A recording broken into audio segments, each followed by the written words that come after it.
Corps de cet ouvrage, les paradoxes du pays organisateur. Mais qu'est-ce que Charles Atebaïné démontrait? J'étais à ses côtés, je suis le préfacier.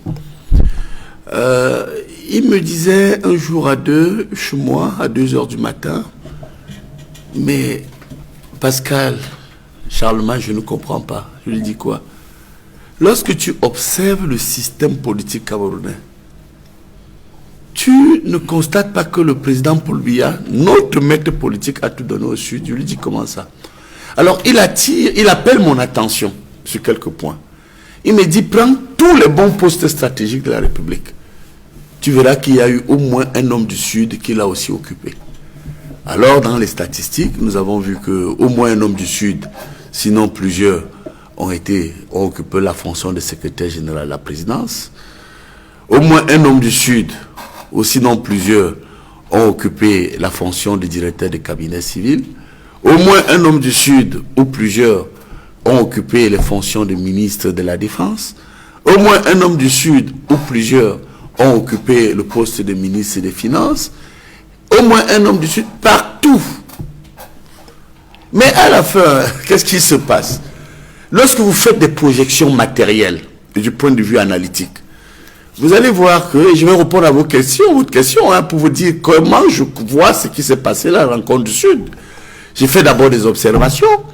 Vous allez voir que le président Paul Biya, mon maître politique, a tout donné au Sud, en termes de projet. Regardez.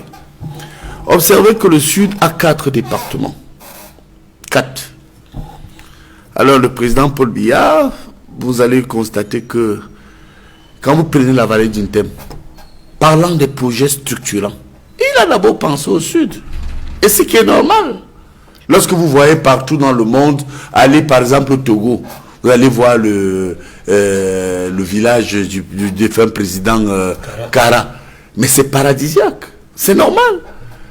Allez ici, allez voir Franceville, dans le Haut-Togoué. C'est paradisiaque. Allez en Côte d'Ivoire, Yamoussoukro, c'était le village de Fouet. Allez même dans la petite République centrafricaine qui a explosé aujourd'hui. Si vous allez voir Berengo, où vivait effectivement Bokassa, c'était son village. Mais allez voir le village du président. Mais le village est trempé. Ça veut dire quoi? Cela signifie tout simplement que dans sa programmation, et ça j'aurais voulu que le camarade Nganou Djimessi le dise aux gens du Sud, à mes frères et à mes amis du Sud, que mais vous avez trahi le président Paul Biya.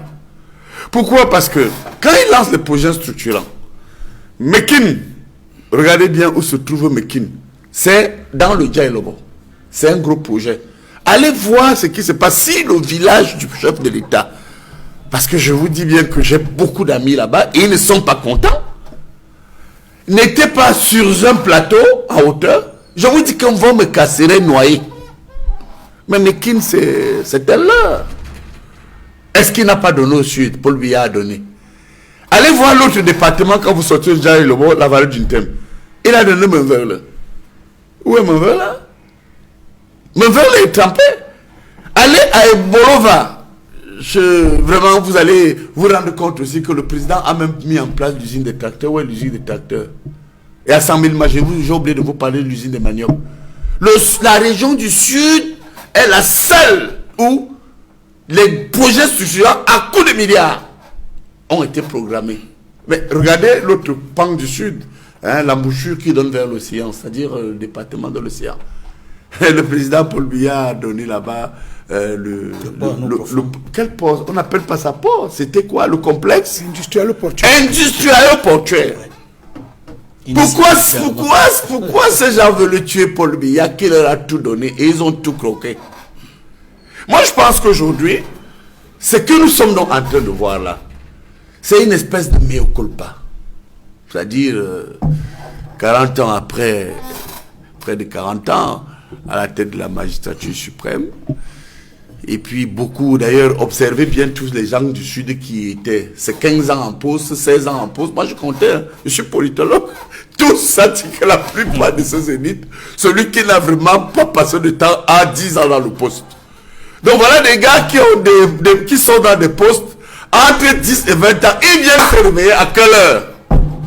Donc je pense que le mea culpa est autorisé. Et je termine en faisant quand même une proposition.